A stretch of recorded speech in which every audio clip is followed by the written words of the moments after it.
Olá, eu sou Ivan Lima e é um prazer te receber aqui no canal Fatos Desconhecidos.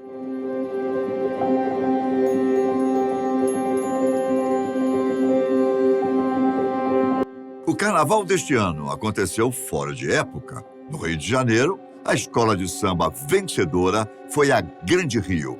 Depois de bater na trave algumas vezes e também quase ser rebaixada, a Grande Rio finalmente pôde comemorar o título. Dessa vez, a escola de samba usou o tema Exu, um orixá que a Grande Rio tentou desassociar de coisas demoníacas. Com o enredo Fala Majeté, 7 chaves de Exu, a Grande Rio tentou transmitir o lado brincalhão de Exu e teve como rainha de bateria a bela e aclamada Paola Oliveira. Ela, inclusive, desfilou vestida de pombagira. A atriz chegou a dizer que quer retribuir a entidade pela vitória da Grande Rio, afirmando que assim que tiver um tempo, fará o agradecimento. Mas quem é essa entidade ou orixá, como muitos preferem chamar? De qual religião saiu essa entidade que muita gente insiste em associar ao diabo? Vem comigo, que eu te conto tudo o que sei sobre Exu, o tema da Grande Rio. O propósito da Grande Rio ao escolher Exu como tema foi desmistificar uma imagem maligna associada a ele. O enredo da escola foi criado com o objetivo de mostrar que, mesmo diante de tantos mistérios e diferentes interpretações, Exu está longe de ser uma entidade ruim e está presente na vida de todos. Ele esteve presente em vários outros momentos da escola, como em 2018, quando a Grande Rio tinha na comissão de frente a capa e a coroa de Exu. Em 2019, havia um dançarino com roupa da entidade e no ano de 2020, ele também apareceu em diversos pontos. Com tanto amor e devoção a Exu, muita gente acha que a Grande Rio contou com a força da entidade para abrir os caminhos e se tornar a grande campeã de 2022. Toda essa história gerou muitos comentários discriminatórios e preconceituosos sobre o orixá. O fato é que Exu está presente em várias religiões de matriz africana. São muitos os equívocos relacionados a ele, sendo o pior deles talvez associá-lo à figura do diabo cristão. Muita gente o vê como uma entidade voltada para a maldade, para a perversidade, que se ocupa em semear a discórdia e o caos entre os seres humanos. Na realidade, o orixá possui em si todas as contradições e conflitos inerentes ao ser humano.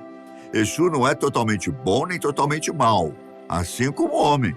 Um ser capaz de amar e odiar, unir e separar, promover a paz e a guerra. Ele é um orixá que está presente no Candomblé e na Umbanda, mas é no Iorubá e Gegé que ele se configura como uma das principais divindades. Para quem não sabe, Iorubá é uma religião africana, enquanto o Gegé é o Candomblé que cultua os vuduns do reino do Daomé, trazidos ao Brasil pelos africanos escravizados. A fusão dessas duas religiões serviu de base para outras crenças que surgiram por aqui, quando os africanos escravizados foram trazidos para o Brasil. Junto a eles também veio a sua cultura e sua fé, que se misturaram com culturas e crenças indígenas e europeias. Essa mistura fez surgir algumas religiões de matriz africana aqui no Brasil. Como existem algumas interpretações sobre Exu, eu vou tentar explicar como duas religiões o enxergam. Talvez você não saiba, mas diferentes do que muitos imaginam, a Umbanda é uma religião monoteísta. Os umbandistas acreditam em apenas um Deus, que é chamado por diferentes nomes, variando de terreiro para terreiro. Alguns o chamam de Olorum, outros Tupã, mas também podem chamar de Zambi e até Olodumare. Independentemente do nome, para os umbandistas, Deus é apenas um, o que criou todo o universo e deu origem a tudo e a todos. Na hierarquia umbandista, após Deus, há os orixás. Eles são as virtudes do Criador, individualizadas e manifestadas por meio de divindades. Se fizermos uma comparação com o catolicismo, podemos dizer que são equivalentes aos santos. Entre os orixás da Umbanda temos Oxalá, Xangô, Iemanjá, Ogum, Oxóssi, Oxum, Iansã, Omolu e Nanã. Além dos orixás, outras entidades como os caboclos, pretos velhos, baianos e herês também se manifestam nos cultos. E aí chegamos nos Exus e Pombagiras. Para os umbandistas, essas entidades são mensageiros dos orixás. Exu é o masculino e Pombagira o feminino. Eles são espíritos que já vivenciaram diversas encarnações, mas que se encontram em um estado evolucionário superior, que as permite ajudar as pessoas. No geral, apesar de cada terreiro interpretar Exu de um jeito, existem alguns fundamentos básicos e universais para essas entidades. Ela sempre está ligada à vitalidade, à força, à proteção e à aplicação da lei em seus domínios espirituais. De forma resumida, um Exu é o espírito de alguém que nasceu e morreu, se tornou um ser evoluído e hoje ajuda aqueles que precisam. Quando os Exus incorporam para fazer comunicação, eles costumam se caracterizar com capas, cartolas e bengalas. No entanto, isso não é uma regra, já que, em alguns casos, os médiuns não usam essas vestimentas para a incorporação. Quanto à religião candomblé, apesar de ser diferente da Umbanda, existem muitas semelhanças entre as duas religiões. Assim como a Umbanda, o candomblé é uma religião monoteísta que acredita na existência da alma e na vida após a morte. Os candomblés também cultuam os orixás, normalmente reverenciados por meio de danças, cantos e oferendas. Em seus rituais, são realizadas danças, batidas de tambores, oferendas de vegetais, minerais, objetos e, às vezes, sacrifício de alguns animais. Para cada orixá, há um traje e uma cor específica. Na verdade, cada um deles possui o seu dia, cor, objetos e alimentos adequados ao seu ritual. Nessa religião, os orixás representam a energia e a força da natureza e desempenham um papel fundamental no culto quando são incorporados pelos praticantes mais experientes. Cada um deles possui sua personalidade, habilidade, preferência ritual e fenômenos naturais específicos, o que lhes conferem qualidades e forças distintas.